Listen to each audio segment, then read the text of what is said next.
Hey guys, this is Toytony. What I've got here is a collection of stuff that I just pulled out of another box that I bought, and I thought I'd run through it and show you because it is a cool little mix of stuff. And so anyway, we're going to start with this Heathcliff lunchbox. This is a metal lunchbox from the early 80s. They're still very collectible. This one has a few dings in it. It's not in the best shape, but I think they can fix it up where it would look good on the shelf. It also looks like we have a number of loose figures here, and I'm going to go ahead and move them over as we go through them. We're going to start with the Superpowers figures. We have a Flash. It seems to be in pretty good shape. The emblem looks good. One of the big problems with Flash is his nose is 90% of the time got a little nick on it. Heck, I've seen these Flash on the card with a little nick on them. It looks like we have a Penguin. He looks like he's in really good shape. Again, the whites are very bright, the colors are very vibrant. These are some very nice examples of some of the old Superpowers figures. Here's an Aquaman. Now what you used to do is these would have a feature you could squeeze the legs or squeeze one of the hands. I think that maybe this one's not working like it used to, which is fine. I'm not going to push my luck, but again, I don't know where you're going to find one that seems to be as in better shape. These are very colorful. This Aquaman's orange and greens are in great shape. A Green Lantern. We're going to try a couple of these and see if we can get the gimmick for Superpowers to work. You could squeeze the leg. There you go. Green Lantern can pull up his ring and start fighting. And again, this was something that a lot of them had different gimmicks. You could either squeeze the legs or the arm, and this one seems to be working just fine. We've got a Dr. Fate here. Now, if I remember correctly, Dr. Fate had a cape, so he does not have his cape, but he's in really good shape.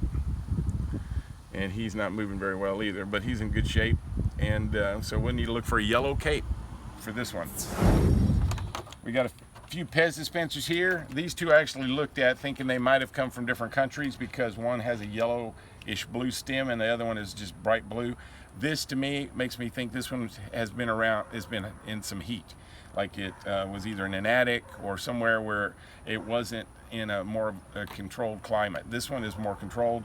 These, I think, this one came out, I think, in the 80s, because as soon as the Batman movie came out, they changed this same mold from blue to black. So it has feet, so it's not the 60s version, but I think that Pez has kept his same face from the 60s, and they had no feet, and they actually made one that had a cape, and that's a real hard one to get. So these two are pretty much the same. And then here's a much newer example of the Batman Pez dispenser.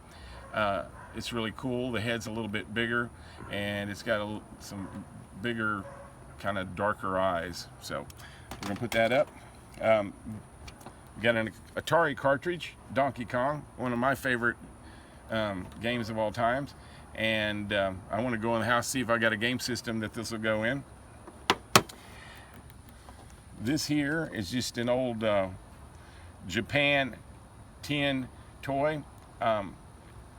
It has, as the wheels roll, the helicopter blades would roll. These are awesome metal toys that Japan made. These probably came out 60s, 70s. Great piece. Right here, this is really cool. This looks like from the late 60s. It's a Batman. Well, it was a Batman pencil holder, but you can, if you look real close, you can see that somebody tore the plastic out of it. And my guess is they tore the plastic out of it so they could get a much clearer version of Batman with his cape open. They probably were playing with it, you know, and it's just awesome. I mean, some of the stuff from the older stuff from the 60s, it's just, wow. Check that logo out.